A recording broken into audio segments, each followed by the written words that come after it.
Hello friends, आज फिर हाजिर हूँ आपके सामने एक नई वीडियो के साथ। Welcome to my YouTube channel gymnastic वाली। आज का हमारा टॉपिक है development of physical education in Russia. तो जैसे हमने स्वीडन के बारे में पढ़ा, जर्मनी, रोम के बारे में पढ़ा, आज हम पढ़ते हैं कि फिजिकल एजुकेशन का वहाँ पर क्या स्टेटस था और प्रेजेंट क्या स्टेटस है। तो चलिए स्टार्ट करते हैं। Development of physical education in Russia. After Tsar's overthrow in 1922, Russia transformed into new nation, union of Soviet socialist republics, और यूएसएसआर भी इसको कह सकते हैं और सोवियत यूनियन भी कह सकते हैं। तो जार का मैं यहाँ थोड़ा सा मीनिंग बताऊंगी। जार मतलब रूलर, और ये इनका ओरिजिन हुआ था रशियन से। देखिए उसके बाद 1922 में जो रशिया पूरा ट्रांसफॉर्म हुआ और नए नए चेंजेस आए वहाँ पर। फिजिकल एजुकेशन जो था वो फिजिकल कल्चर के नाम से जाना जाता था वहाँ पर, and defined as the systematic and all-sided development of working people in the interest of preparation for labor and defense।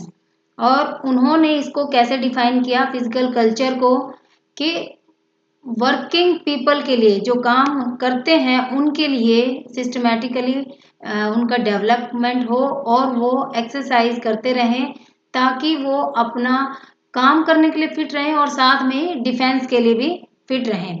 Compulsory courses in uniform state programmes were given. इसका मतलब है कंपल्सरी कोर्सेज सभी राज्यों में एक ही तरह, जैसे हम यूनिफॉर्म पहनते हैं उसी तरह से एक ही जैसा प्रोग्राम कोर्स उन्होंने डेवलप किया, बनाया। प्री स्कूल्स के लिए, जनरल एजुकेशन स्कूल्स के लिए, special educational institutions, army, military etcetera सबके लिए। In working places daily schedule includes calisthenic breaks यानी कि free hand exercises. Physical education was considered as civic responsibility. Civic responsibility यानी कि नागरिकों की जिम्मेदारी। क्यों ऐसा बोला? ताकि दे उनकी जो वर्किंग एफिशिएंसी है उसमें भी इम्प्रूवमेंट हो, मासेस यानी सारी पब्लिक के लिए भी हो, and counteract the ill effects of occupational hazard. और जो काम से संबंधित जो डिजीज, जो बीमारियां, जो प्रॉब्लम होती हैं उनका भी कम से कम इफेक्ट हो एक्सरसाइज करने से। In 1923, a Supreme Council of Physical Education was appointed for national policies, and in 1930, All India Council of Physical Culture and Sports was set up। देखिए 1930 में क्या क्या उन्होंने जो नए रूल्स वगैरह आए या क्यों सेटअप किया, उसमें मेन चीज थी स्पोर्ट्स के लिए, गेम्स के लिए, स्कूल्स के लिए रूल रेगुलेशन बनाना, टूर्नामेंट्स डिसाइड करना, जर्नल्स कैसे पब्लिश करनी है, उनमें क्या होना चाहिए, sports equipments, camps, culture parks, theatres, laboratories, rest homes, sanatoriums etcetera were build for people. Sanatorium होता है मतलब क्लिनिक्स, हॉस्पिटल्स वगैरह। इलाइट एथलीट्स वर ऑनर्ड, और जो अच्छे प्लेयर्स थे उनको भी सम्मानित किया जाने लगा। And schools classes were held twice or thrice a week after school hours or in the evening। Classes यानी कि हफ्ते में 2-3 बार लगाई जाने लगी, या तो स्कूल के बाद या फिर इवनिंग इनको कह सकते हैं। गवर्नमेंट प्रोवाइडेड, क्या क्या प्रोवाइड किया गवर्नमेंट ने? इक्विपमेंट, ट्रेनिंग पर्सनल जो ट्रेनिंग देते हों, और sports kit. Women pursued sports career. अच्छा, यहाँ पर ये मेन चीज है, महिलाओं ने भी जो है स्पोर्ट्स को as a profession, as a career उन्होंने ज्वाइन करने लगी वो।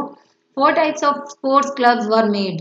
कौन कौन से क्लब्स थे वो देखिए। सबसे पहले representing trade unions and collective firms यानी बिजनेस वगैरह के लिए। वॉलेंट्री ऑर्गेनाइजेशंस वर डेवलप्ड, या जो क्लब्स थे वॉलेंट्री ऑर्गेनाइजेशंस के थे। इसमें 2 ब्रांचेस थी, डायनामो यानी कि open to general public, and Spartak. Spartak में आते थे members of industrial corporates. Third जो क्लब थे वो आर्म्ड फोर्सेस क्लब थे, and fourth one student youth clubs. Teachers' job was to provide good material to students and students had to memorize it। यानी कि teachers का काम था कि अच्छा मटेरियल स्टूडेंट्स को देना, और स्टूडेंट्स का काम था उसको बिना सोचे समझे याद कर लेना। जैसे टीचर ने बताया है वैसा ही उसको पढ़ना, उसको याद करना। यहाँ पर क्रिएटिविटी और इंडिविजुअलिज्म के लिए कोई प्लेस उन्होंने नहीं रखी। Technicums and institutions for research were open. Technicums कहते थे वो फिजिकल कल्चर स्कूल्स को, और almost 11 were there that time and special institutions उस समय खोले गए वो 3 थे। Reform programmes including new curricula, text books and teaching methods were suggested to open new schools. और ऐसे प्रोग्राम्स बनाए गए जिसमें करिकुलम से रिलेटेड, टेक्स्ट बुक से रिलेटेड, टीचिंग मेथड से रिलेटेड कुछ ना कुछ नई सलाहें दी गई और नए स्कूल्स भी खोले गए।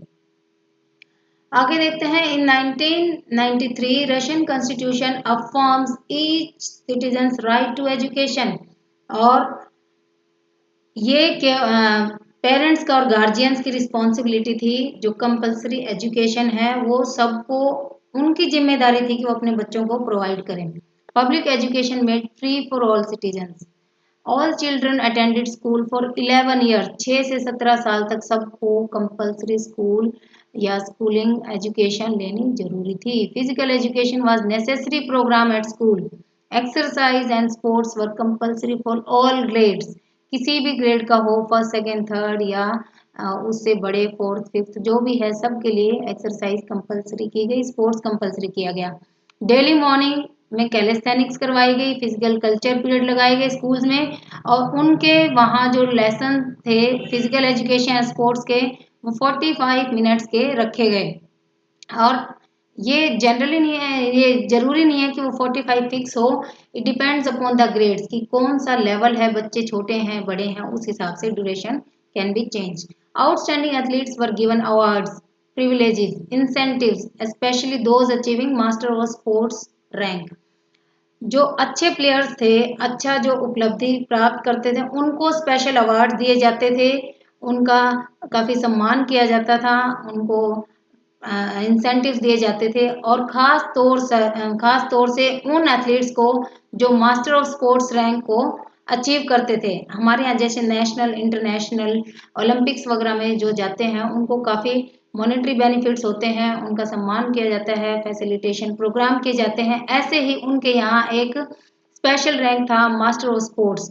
ये काफ़ी मेहनत के बाद अचीव किया जाता था, और इस रैंक के अचीव करने के बाद उनको काफ़ी कुछ सम्मान दिया जाता था, काफ़ी कुछ मॉनेटरी बेनिफिट्स होते थे।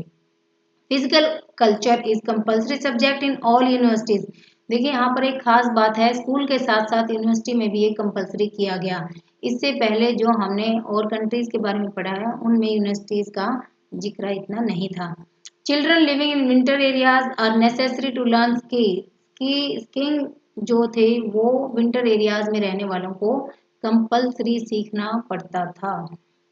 Physical fitness test are frequently administered. और जो ये फिटनेस प्रोग्राम थे ये समय समय पर जांचे परखे जाने लगे, इन पर ध्यान दिया जाता था। Environmental factors and forces are considered for sports excellence. ये भी एक खास बात है यहाँ पर, इन्वायरमेंट से संबंधित क्या क्या फैक्टर्स हो सकते हैं जो स्पोर्ट्स को प्रभावित कर सकते हैं, उन चीज़ों पर भी यहाँ पर ध्यान दिया जाने लगा। और रिक्रिएशनल की अगर बात करें तो TV, reading, chess, motion pictures, play museums, walking, hike, bicycle, fishing and outdoor activities उनके पार्ट थे रिक्रिएशन के।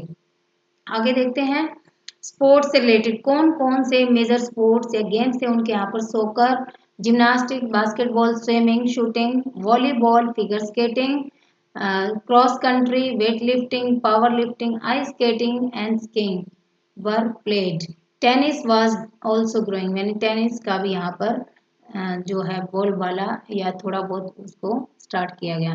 Many athletic clubs, stadiums, almost या आप कह लीजिए more than 40 were in Moscow. Recreational centers and other facilities were there. They are nature lover so enjoy spending their time in countryside. तो चलिए friends, ये हमारी बात हो गई development of physical education in Russia. अब एक question मैं यहाँ पर आप लोगों से पूछती हूँ, ध्यान से पढ़िए और ध्यान से सुनिए। Out of the following tick the option that can not be a part of healthy recreation program. अभी हमने रिक्रिएशन बताया, प्रोग्राम के बारे में बताया था कि उनके यहाँ कौन कौन से रिक्रिएशन खेले जाते थे या किए जाते थे, लेकिन ये कि जनरल क्वेश्चन है रिक्रिएशन से रिलेटेड। आप ऑप्शन देख लीजिए। A. Playing cards, chess, listening music. B. Watching TV, reading, gardening. C. Trekking, hiking, picnic, camping. And D है gambling, drinking, betting। I think आप लोगों ने आइडिया लगा लिया होगा। चलिए करेक्ट ऑप्शन की मैं बात करती हूँ। Correct option is D, gambling, drinking and batting. ये सारी वो चीजें हैं जो रिक्रिएशनल, हेल्दी रिक्रिएशन का पार्ट नहीं हो सकती। बाकी सब में कोई प्रॉब्लम नहीं है। तो फ्रेंड्स, आज के लिए इतना ही। अगली बार फिर मैं आप लोगों के साथ आऊंगी एक नई वीडियो के साथ। तब तक के लिए देखने के लिए बहुत बहुत धन्यवाद। आप मेरे कमेंट बॉक्स में जाकर भी कमेंट कर सकते हैं कि वीडियो आपको अच्छी लगी या बुरी। बुरी लगती है तो मैं और इम्प्रूवमेंट करने की कोशिश करूंगी, और अच्छी लगती है तो आप शेयर कीजिए ताकि मैं अच्छा मटेरियल और आप लोगों को प्रोवाइड कर सकूं। मेरा जीमेल एड्रेस आपको पता ही है, dropyfoki@gmail.com। तो आज के लिए इतना ही। Bye bye.